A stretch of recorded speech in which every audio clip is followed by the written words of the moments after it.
The Book of Leviticus, Chapter 11. The Lord spoke to Moses and to Aaron, saying to them, Speak to the children of Israel, saying, These are the living things which you may eat among all the animals that are on the earth, whatever parts the hoof and is cloven-footed, and choose the cud among the animals that you may eat. Nevertheless, these you shall not eat of those that chew the cud, or those that part the hoof. The camel, because he chews the cud but doesn't have a parted hoof, he is unclean to you. The coney, because he chews the cud but doesn't have a parted hoof, he is unclean to you. The hare, because she chews the cud but doesn't part the hoof, she is unclean to you. The pig, because he has a split hoof and is cloven-footed but doesn't chew the cud, he is unclean to you. Of their flesh you shall not eat, and their carcasses you shall not touch, they are unclean to you.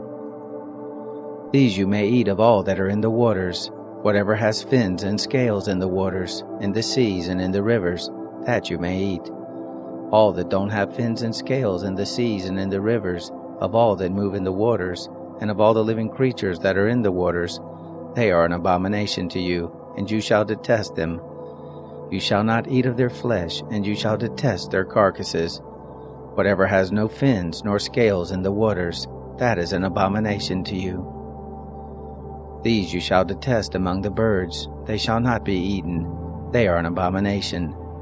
The eagle and the vulture, and the black vulture, and the red kite, any kind of black kite, any kind of raven, the horned owl, the screech owl, and the gull, any kind of hawk, the little owl, the cormorant, the great owl, the white owl, the desert owl, the osprey, the stork, any kind of heron, the hoopoe, and the bat.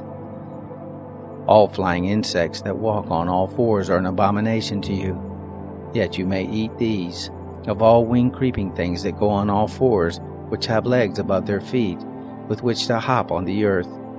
Even of these you may eat, any kind of locust, any kind of katydid, any kind of cricket, and any kind of grasshopper. But all winged creeping things which have 4 feet are an abomination to you.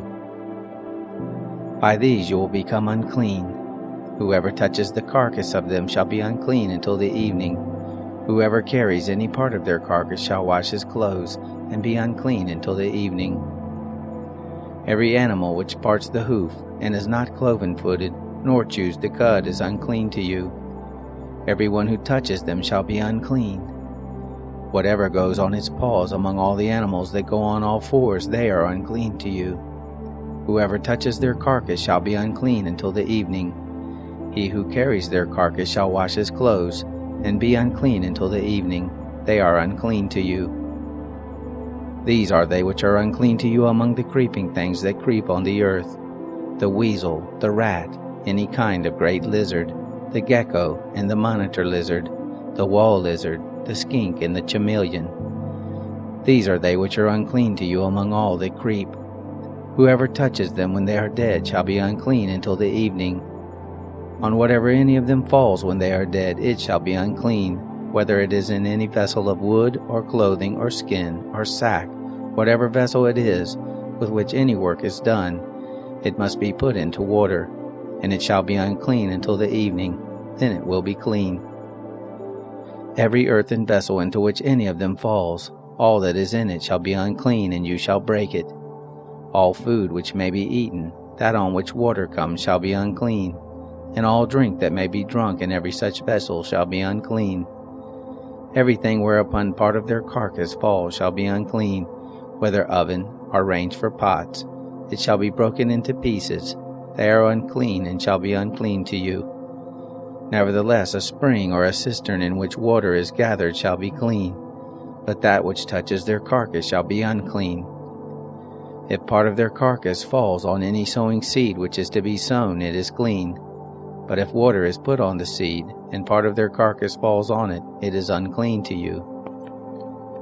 If any animal of which you may eat dies, he who touches its carcass shall be unclean until the evening. He who eats of its carcass shall wash his clothes, and be unclean until the evening. He also who carries its carcass shall wash his clothes, and be unclean until the evening. Every creeping thing that creeps on the earth is an abomination. It shall not be eaten. Whatever goes on its belly, and whatever goes on all fours, or whatever has many feet, even all creeping things that creep on the earth, them you shall not eat, for they are an abomination. You shall not make yourselves abominable with any creeping thing that creeps, neither shall you make yourselves unclean with them, that you should be defiled thereby. For I am the Lord your God. Sanctify yourselves therefore, and be holy, for I am holy. Neither shall you defile yourselves with any kind of creeping thing that moves on the earth. For I am the Lord who brought you up out of the land of Egypt to be your God. You shall therefore be holy, for I am holy. This is the law of the animal, and of the bird, and of every living creature that moves in the waters, and of every creature that creeps on the earth, to make a distinction between the clean and the unclean, and between the living thing that may be eaten, and the living thing that may not be eaten.